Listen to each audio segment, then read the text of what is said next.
आइए जानते हैं भारत के 9वें प्रधानमंत्री और भारतीय राजनेता पीवी नरसिम्हा राव के बारे में, जिनका पूरा नाम पामुलापति वेंकट नरसिंह राव था। उनका प्रधानमंत्री बनना इस बात के लिए भी महत्वपूर्ण है कि वह पहले दक्षिण भारतीय थे जो भारत के प्रधानमंत्री बने। राजनेता के साथ साथ राव कई भाषाओं के विद्वान भी थे। उन्हें 17 भाषाओं का ज्ञान था और संस्कृत के वे बड़े विद्वान थे।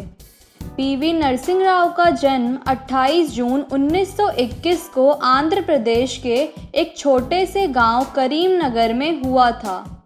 उनके पिता का नाम पी रंगा राव और माता का नाम रुक्मणी अम्मा था। राव ने अपनी प्रारंभिक शिक्षा करीमनगर जिले में एक रिश्तेदार के घर रहकर ग्रहण की। इसके पश्चात उन्होंने उस्मानिया विश्वविद्यालय से स्नातक करने के बाद नागपुर विश्वविद्यालय के अंतर्गत हिस्लोप कॉलेज से लॉ की पढ़ाई की। राव की मातृभाषा तेलुगु थी, पर मराठी भाषा पर भी उनकी जोरदार पकड़ थी।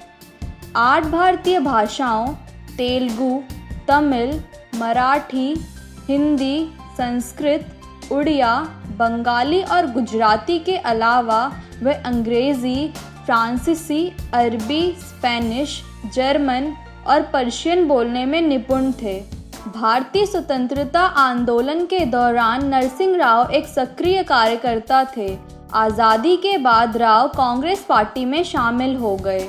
राजनीति में आने के बाद राव ने पहले आंध्र प्रदेश और फिर बाद में केंद्र सरकार में कई महत्वपूर्ण विभागों का कार्यभार संभाला। आंध्र प्रदेश सरकार में राव वर्ष 1962 से 1964 तक कानून एवं सूचना मंत्री रहे। वर्ष 1964 से 1967 तक कानून एवं विधि मंत्री रहे। वर्ष 1967 में स्वास्थ्य एवं चिकित्सा मंत्री रहे। वर्ष 1968 से 1971 तक शिक्षा मंत्री रहे। नरसिंह राव वर्ष 1971 से 1973 तक आंध्र प्रदेश के मुख्यमंत्री भी रहे।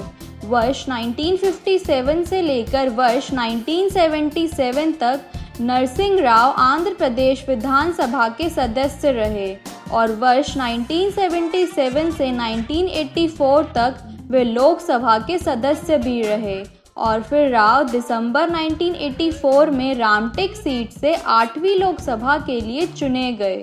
नरसिंह राव 14 जनवरी 1980 से 18 जुलाई 1984 तक विदेश मंत्री रहे। 19 जुलाई 1984 से 31 दिसंबर 1984 तक गृह मंत्री रहे। 31 दिसंबर 1984 से 25 सितंबर 1985 तक भारत के रक्षा मंत्री रहे। वर्ष 1991 के आसपास राव ने सक्रिय राजनीति से लगभग संन्यास सा ले लिया था, पर राजीव गांधी की हत्या के बाद उनकी किस्मत पलटी और वह एकाएक भारतीय राजनीति के केंद्र बिंदु बन गए। इसके बाद नरसिंह राव को अल्पमत सरकार चलाने की जिम्मेदारी सौंपी गई। इस प्रकार राव नेहरू गांधी परिवार के बाहर पहले ऐसे व्यक्ति थे जिन्होंने पूरे 5 साल प्रधानमंत्री के रूप में कार्य किया। राव ने परंपरा से हटकर एक गैर राजनैतिक मनमोहन सिंह को देश का वित्त मंत्री बनाया।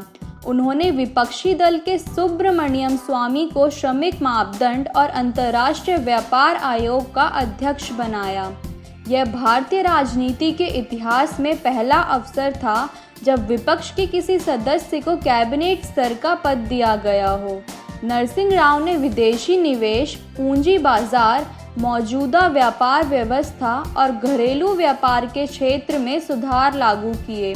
उनके आर्थिक सुधारों का ही नतीजा था कि देश में विदेशी निवेश बहुत तेजी से बढ़ा। वर्ष 1998 में मिसाइल और परमाणु कार्यक्रम को गति मिली, जिसके परिणाम स्वरूप वाजपेयी सरकार परमाणु परीक्षण करने में सफल रही। नरसिंह राव ने पंजाब में आतंकवाद और आतंकवादियों द्वारा अपहरण की घटनाओं का सामना प्रभावशाली तरीके से किया। नरसिंह राव ने विदेश नीति के क्षेत्र में पश्चिमी यूरोप, चीन और अमेरिका से संबंध सुधारने की दिशा में प्रयास किया।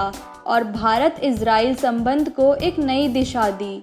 इसी दौरान इजराइल ने भारत की राजधानी दिल्ली में अपनी एम्बेसी खोली।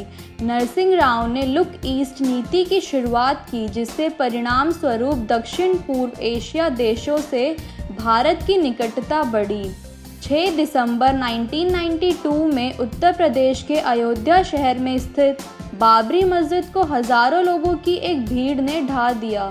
हिंदू मान्यता के अनुसार इस जगह भगवान राम का जन्म हुआ था। इस घटना के बाद में कई स्थानों पर दंगे हुए, जिसमें हजारों लोग मारे गए।